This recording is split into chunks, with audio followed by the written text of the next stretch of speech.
I've been living with a spinal cord injury for 31 years now, and every year it keeps getting harder and harder to not only stay healthy but feel good about my body. I think that just aging in general is really taking a toll, right, on my body. Just harder to recover, harder to feel good, a lot more aches and pains, and I think that just comes with age for everybody. However, for somebody with a spinal cord injury, I think your body's going to be slower to recover. It's going to be slower to get better. And I wish I would have done 3 things differently at the beginning stages of my spinal cord injury. The first one that I think I would have done differently would be to exercise regularly. And I know this sounds like a very, very obvious thing to do, and this probably works for anybody, even people without spinal cord injuries. But I think that exercising regularly and making it a habit and making it something that is essential for long-term health would have been a great idea for me. I did exercise. I did do certain exercises every once in a while initially. But as I went on and I started feeling comfortable with my disability and with my spinal cord injury, I started losing, interest in exercising, and I started, being distracted with other things. But I really think that if I would have done that initially, I wouldn't be struggling so hard right now to stay, more nimble, more flexible and all that. So exercise, definitely one of the most important things that I think I would have done differently at the beginning stages of my spinal cord injury. The second thing that I would have done differently when it comes to the beginning stages or the first few years of my spinal cord injury is really be intentional about my diet. For many of you, if you have a spinal cord injury and out there you're struggling with your stomach, you're struggling with your bowel program, with energy, with a lot of those things, I think it's really important to really have a diet that is going to fit your lifestyle, but also that's going to fit your needs as a spinal cord injury survivor.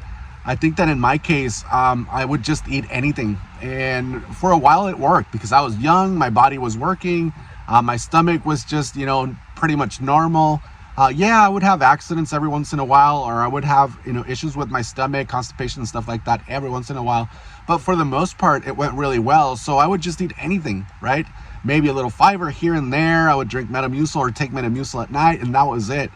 31 years later, that stuff does not work. The body changes, the body slows down, the metabolism slows down. A lot of things change. And I think a lot of it has to do as well with the fact that I didn't really take care of my food intake at the beginning stages of my spinal cord injury. And that also, I'm going to throw it in there and I'll do a separate video for alcohol. I think that alcohol, which was a huge part of my life for the first 10, 20, 30 years of actually 10, 20 years of my spinal cord injury, I would have stopped drinking alcohol way, way, way ahead of time because that definitely caused issues. And I'll get into another video about that and possible alcoholism issues with spinal cord injuries. I think that's a very real issue. And then finally, I think the last thing that I would have done differently in the beginning years of my spinal cord injuries to really set the tone for a better life would have been just prevention, right? Think about how to prevent illnesses, how to prevent atrophy of the muscles, how to prevent tightness of the joints, how to prevent, just issues with your stomach, how to prevent urinary tract infections, all of that. I think you have to be really intentional, and there's a psychological aspect that you need to really work on during the beginning stages of a spinal cord injury so that you are able to prevent all these things and prevent illnesses and really do a lot better than how you're doing. It's really difficult because you're dealing with a change in life, you're dealing with a life-changing injury, you're dealing with all the other issues and pressures and stress that comes with the spinal cord injury. So it's really difficult to really moderate and set up a way of living that's going to be beneficial in the long term. But I think that's probably the third thing that I would have done better. Be more disciplined, be more intentional about prevention, be more intentional about the things that I'm doing to be able to live longer. Because when you're just starting your spinal cord injury, especially if you're young, you're good. You feel strong. You feel like you're going to conquer the world eventually, and so on and so forth. But time, you can't beat it. Father Time, they say, you can't beat it. It's always going to catch up. And after 31 years of living with a spinal cord injury, I can sincerely tell you that every day it gets harder. And I'm 47 years old, 31 years in a chair. My joints are different. My back is different.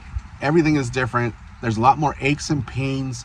Urinary tract infections are difficult to treat. My stomach, my bowel program is a little bit more challenging, and so on and so forth.